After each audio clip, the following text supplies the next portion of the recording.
नमस्कार दोस्तों, स्वागत है आपका मेरे YouTube channel exam point by Hargovind में। और आज की डेट है 6 मई 2020। चलिए डिस्कशन स्टार्ट करते हैं। UP PCS 2020 prelim booster Hindi में। आज का हमारा सबसे पहला आर्टिकल द सारस कलेक्शन के बारे में है। हाल ही में government e market plus portal पर एक नया टूल या कह सकते हैं डैशबोर्ड लॉन्च किया गया है, जिसका नाम है द सारस कलेक्शन। इसको लॉन्च किया है हमारे केंद्रीय ग्रामीण विकास और पंचायती राज मंत्री श्री नरेंद्र सिंह तोमर के द्वारा लॉन्च किया गया है। और इसमें होगा क्या, इसमें जो ग्रामीण सेल्फ हेल्प ग्रुप हैं यानी स्वयं सहायता समूह होते हैं जो गांव में, उनके द्वारा जो उत्पाद बनाए जाते हैं उनको इस पर प्रदर्शित किया जाएगा। कहने का मतलब ये है कि जो सेल्फ हेल्प ग्रुप ने जो भी प्रोडक्ट डेवलप किए हैं उनको इसमें लिस्टेड किया जाएगा, जिससे कि उन उत्पादों की बिक्री हो सके। और यह जो द सारस कलेक्शन है ये गवर्नमेंट ई मार्केट प्लेस और दीनदयाल अंत्योदय योजना राष्ट्रीय ग्रामीण आजीविका मिशन यानी जो दीनदयाल अंत्योदय योजना है NRLM उसका एक ज्वाइंट वेंचर है, ठीक है। और इसमें होगा क्या, ये ग्रामीण स्वयं सहायता समूह को मार्केट तक पहुंच प्रोवाइड कराएगा। जो हमने अभी बताया था कि उनके उत्पादों को क्या किया जाएगा, इसमें लिस्ट किया जाएगा, जिससे कि उनके उत्पादों की पहुंच जो है वो मार्केट तक हो सकेगी।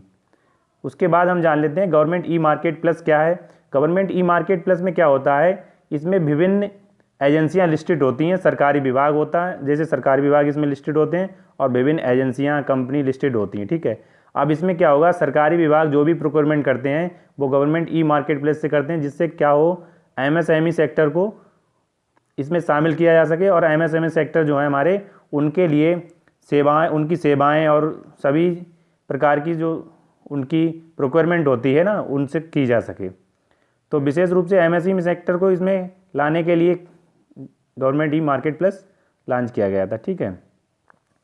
और ट्रांसपेरेंसी आ सके, जिससे कि पेपरलेस वर्क हो, कैशलेस वर्क हो, ठीक है, इस प्रकार। और इसको लॉन्च किया गया था अगस्त 2018 में, ठीक। ये भी इंपॉर्टेंट फैक्ट है, ये कई बार एग्जाम में रिसेंटली करके पूछ लिया जाता है, तो आपको याद रखना है स्टेटमेंट में कि अगस्त 2018 में इसको लॉन्च किया गया था। और अगर इसके कुछ आंकड़ों की बात की जाए तो वर्तमान में लगभग 7 लाख के लगभग 7 लाख करोड़ जो है लगभग लेन देन इस पर हो चुका है। उसके बावजूद क्या है, 1.35 करोड़ जो है विक्रेता इस पर मौजूद हैं, और लगभग 4.5 लाख वस्तुओं का क्रय विक्रय किया जाता है। और 26,500 क्रेता संगठन मौजूद हैं, यानी खरीदने वाले जो हैं वो 26,500 हैं लगभग, और सेलर जो हैं वो लगभग 4,43,000 हैं, ठीक है। ये हमने जाना गवर्नमेंट ई मार्केट प्लेस के बारे में। चलते हैं आगे। अगला जो आर्टिकल है हमारा, राष्ट्रमंडल युवा खेलों को 2023 तक के लिए स्थगित कर दिया गया है। क्यों? क्योंकि देखो अभी क्या हुआ था, थोड़े दिन पहले टोक्यो ओलंपिक को पोस्टपोन किया गया था। अब उनको आयोजित किया जाएगा 2021 में। और 2021 में जो आयोजन होगा वह राष्ट्रमंडल युवा खेलों की जो डेट पहले से फिक्स थी 2021 में, उसको क्रैश कर रहा था। इस वजह से क्या हुआ है कि अब राष्ट्रमंडल युवा खेलों को 2023 में आयोजित किया जाएगा, जिससे कि टोक्यो ओलंपिक जो 2020 में होने थे अब 2021 में हो सकें, ठीक। यह निर्णय किसके द्वारा लिया गया है, कॉमनवेल्थ गेम्स फेडरेशन के द्वारा लिया गया है। और 17वें जो आयोजन था वो 17वें राष्ट्रमंडल युवा खेल होने थे 1 अगस्त से 7 अगस्त के बीच में। कहाँ होने थे, टोबैगो एवं त्रिनाद के बीच में, ठीक। अब राष्ट्रमंडल युवा खेलों का हिस्ट्री के बारे में हम थोड़ा सा एक नज़र देख लेते हैं। इनकी शुरुआत हुई थी 2000 में, और पहली बार इनका आयोजन हुआ था स्कॉटलैंड के एडिनबर्ग में, ठीक है। स्कॉटलैंड के एडिनबर्ग में, ये फैक्ट आपको याद रखना है, 2000 में हुआ था पहली बार। और भारत में भी 2008 में राष्ट्रमंडल युवा खेल हो चुके हैं पुणे में, ठीक है।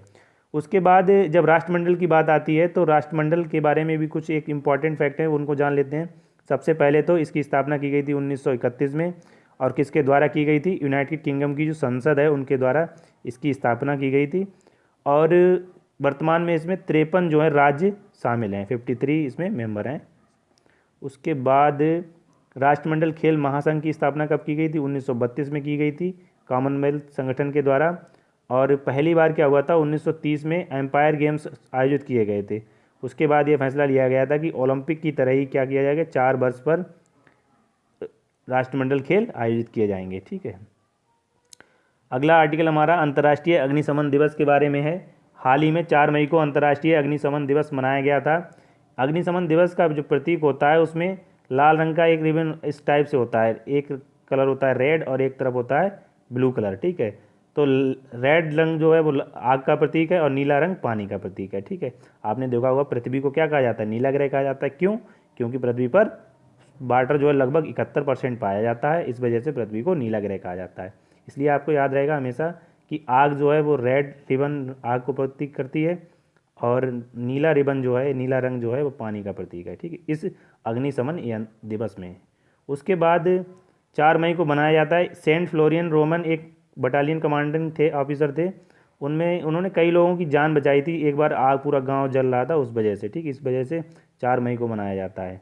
एक इसके बारे में एक दूसरी ये भी है कि एक ऑस्ट्रेलिया में भी कई लोगों की मौत हो गई थी दुखद परिस्थितियों में 4 मई को, तो इस वजह से 1999 इस वजह से 4 मई को इंटरनेशनल फायर फाइटर्स डे भी मनाया जाता है, जिसका अंतर्राष्ट्रीय अग्निशामक दिवस जिसको कहते हैं। ठीक, उसके बाद चलते हैं अगले आर्टिकल पर। अगला आर्टिकल हमारा भारतीय अमेरिकी को IBRD में अमेरिकी प्रतिनिधि नियुक्त किया गया है। देखो IBRD क्या है, international bank of reconstruction and development, जो कि वर्ल्ड बैंक का एक पार्ट है। ठीक है, उसके बाद इसमें माइकल पिंटो जो कि भारतीय मूल के हैं, इनको अभी अमेरिकी प्रतिनिधि नियुक्त किया गया है। और international bank of reconstruction and development, इसकी स्थापना की गई थी 1944 में, लेकिन इसने वर्किंग स्टार्ट की 1945 में और इसका मुख्यालय है वाशिंगटन DC में। इसका काम क्या है, यह विकासशील देशों को ऋण प्रदान करता है और जो विश्व बैंक के 5 सदस्य हैं, मतलब 5 ऑर्गेनाइजेशन हैं विश्व बैंक की, जो इंस्टीट्यूशन है 5, उनमें से एक है IBRD। जल्दी से हम देख लेते हैं एक नज़र में वर्ल्ड बैंक की जो 5 इंस्टीट्यूशन हैं उनमें कौन कौन शामिल है। सबसे पहले तो IBRD है, उसके बाद मीगा जिसका नाम है बहुपक्षीय निवेश गारंटी एजेंसी, उसके बाद है IDA अंतर्राष्ट्रीय विकास संघ, उसके बाद में है अंतर्राष्ट्रीय वित्त निगम, उसके बाद में है निवेश विवादों के निपटान के लिए अंतर्राष्ट्रीय केंद्र। देखो इधर आपको इस इमेज में आपको दिखा देते हैं एक बार, जल्दी से समझ में आ जाएगा। दूसरा है मीगा, पहला है IBRD, उसके बाद में है IFC, उसके बाद में है international centre for settle investment and dispute resolution, उसके बाद में है इंटरनेशनल डेवलपमेंट एसोसिएशन। ठीक है, इन पांचों को आपको याद रखना है, ये वर्ल्ड बैंक के समूह हैं। और इनमें से क्या होता है, IBRD और IDA मिलकर क्या बनाते हैं, वर्ल्ड बैंक कहलाते हैं। ठीक है, बाकी 3 जो है वो कम इम्पॉर्टेंट हैं, इसलिए उनको केवल इन 2 को IBRD और IDA को मिलकर वर्ल्ड बैंक माना जाता है। ठीक, चलते हैं आगे। अगला जो आर्टिकल है हमारा, भारतीय नौसेना ने एक मिशन लॉन्च किया है, समुद्र सेतु ऑपरेशन। क्या है ये समुद्र सेतु ऑपरेशन? भारतीय नौसेना के द्वारा चलाया जा रहा है, जो मालदीव में फंसे हुए भारतीय हैं उनको वापस लाने के लिए। इसमें क्या हुआ है, इसमें पहली बार में 1000 लोगों को भारत लाया जाएगा और इसके लिए INS मगर और INS जलवासा इनको यूज़ किया जाएगा और जो भी व्यक्ति लाए जाएंगे उनको कोची में क्वारंटाइन किया जाएगा। ठीक है, तो आपको याद रखना है कि समुद्र सेतु मिशन जो है या समुद्र सेतु ऑपरेशन जो है भारतीय नौसेना के द्वारा चलाया गया है। और क्यों चलाया गया है, जो मालदीव में फंसे हुए हमारे जो भारत के लोग हैं उनको वापस लाने के लिए ये ऑपरेशन चलाया गया है। चलते हैं आगे। अगला आर्टिकल, 5 मई को मनाया गया है विश्व अस्थमा दिवस। इसको हम इस तरह से डिस्कस कर सकते हैं कि विश्व अस्थमा दिवस कब मनाया जाता है, तो 5 मई को मनाया जाता है। और इसको एक बात जो इम्पॉर्टेंट है वो याद रखनी है आपको कि प्रथम मंगलवार को मनाया जाता है मई के, जो भी दिन हो मंगलवार को, प्रथम मंगलवार जिस दिन यानी जिस दिनांक को पड़ता है उसी दिनांक को या उसी डेट को विश्व अस्थमा दिवस मनाया जाता है। और इस बार मनाया गया है 5 मई को। इसका उद्देश्य क्या होता है, विश्व अस्थमा दिवस का आयोजन 1998 से किया जा रहा है और लोगों को अस्थमा के प्रति जागरूक करने के लिए यह दिवस मनाया जाता है। चलते हैं आगे। अगला जो आर्टिकल है हमारा, झारखंड के द्वारा शुरू की गई हैं 3 योजनाएं, कौन कौन सी हैं, बिरसा हरित ग्राम योजना, नीलांबर पीतांबर जल समृद्धि योजना, पोतो हो खेल विकास योजना।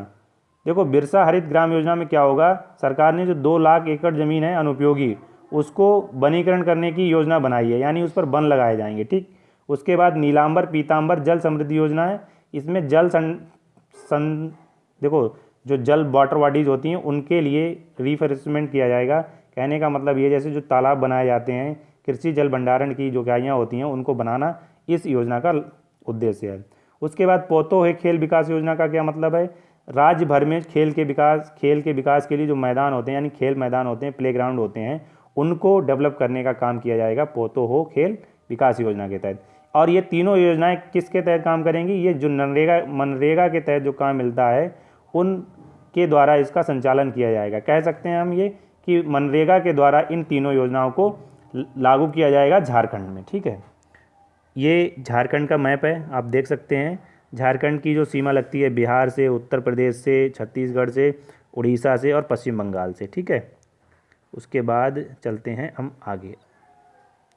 अगला जो आर्टिकल है इंडिया एसएमई सर्विस प्लेटफॉर्म के बारे में। हाल ही में सिडबी ने India SME service platform launch किया है और ये डिजिटल प्लेटफॉर्म है जिसमें होगा क्या कि एमएसएमई जो होती हैं हमारी, micro small and medium enterprises होती हैं, उनके लिए परिचालन यानी उनको अपने ऑपरेशन शुरू करने के लिए और फाइनेंस को बढ़ाने के लिए, यानी उनको जो भी अगर लोन आवश्यक है तो उस प्रकार की जो भी सहायता और जानकारी हैं वो इस प्लेटफॉर्म पर दी जाएंगी।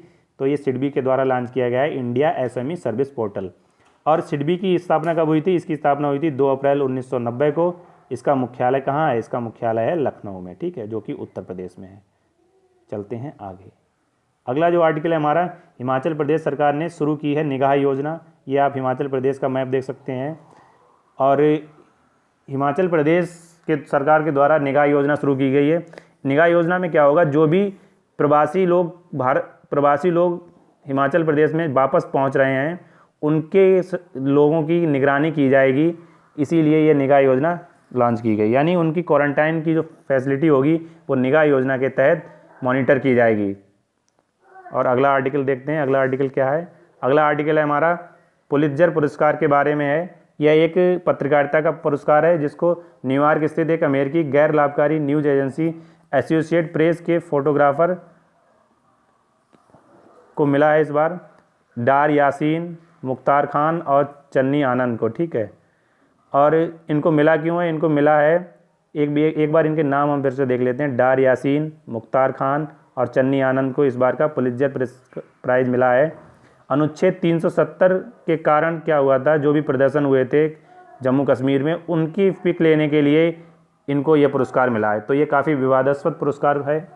चलते हैं, 1 मिनट हम इसको जान लेते हैं पुलित्जर पुरस्कार क्या होता है। 1917 से हंगरी मूल के एक अमेरिकी प्रशासक थे जोसेफ पुलित्जर, इनके नाम पर पत्र, नाटक और संगीत पत्रकारिता के लिए ये पुरस्कार दिया जाता है और ये कोलंबिया विश्वविद्यालय के द्वारा यह पुरस्कार प्रदान किया जाता है।